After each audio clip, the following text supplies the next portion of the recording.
Barrister Suman সাহেবকে আপনারা মেরে ফেলবেন, এটা ভুল ধারণা। একজন সুমনকে মেরে ফেললে এখানে লক্ষ লক্ষ সুমন তৈরি হয়ে গেছে। আমি বলতে চাই, আজকে সুমন সাহেব ভালো কাজ করে বিদায় তাকে মারার জন্য কিছু লোক হয়তো উঠে পড়ে লেগেছে।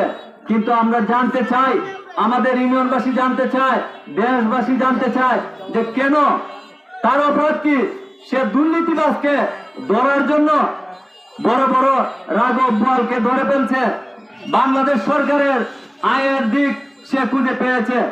আজকে যারা বেগম পাড়ায় বাড়ি করেছেন, বাংলাদেশের টাকা লুটপাট করে এই বেগম পাড়া গেছেন, এই মুতিয়া সাহেবের মতো লোকরা, আইজিপি লোকরা, এই বড় বড় লোকদের বিরুদ্ধে যখন উনি অন্যায়ের বিরুদ্ধে যখন প্রতিবাদ করছে, তখনই ব্যারিস্টার সুমনকে হুমকি দেওয়া হচ্ছে।